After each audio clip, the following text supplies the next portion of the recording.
బావా, మనమిద్దరం ఇలా ఫారెస్ట్ లో నడుచుకుంటూ వెళ్తుంటే నాకొకటి గుర్తొస్తోంది. ఏంటది?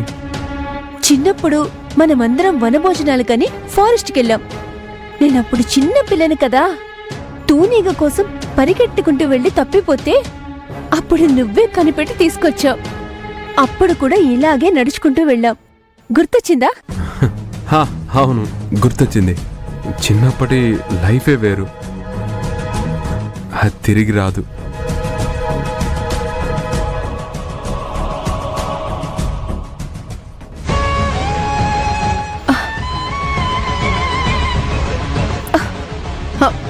బావా, చెప్పు తెగిపోయింది. అయ్యో, ఇప్పుడు ఎలా ప్రణవి? పర్లేదులే, చెప్పులు లేకుండానే నడుస్తాను. దేవుడి దర్శనానికే కదా, పుణ్యం కూడా వస్తుంది. సరే, చూసుకుంటూ కొంచెం జాగ్రత్తగా నడు. పద.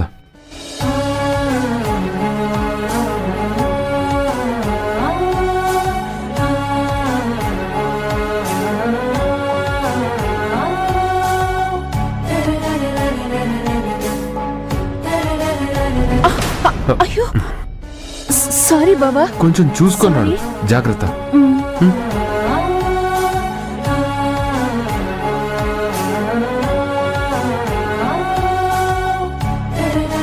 బావా, అబ్బా, ప్రణవి ఏమైంది? చెప్పులు లేకుండా నడవడం ఫస్ట్ టైం కదా, కాళ్ళు బాగా నొప్పొస్తున్నాయి బావా. అబ్బా, ప్రణవి, నీ వల్ల కాకపోతే వెనక్కి వెళ్ళిపోదాం. ఎందుకు ఇబ్బంది పడతావు? పద. అయ్యో నన్ను బావా, వెనక్ కళ్ళలను నడవాల్సిందే కదా. అదైతే కరెక్టే.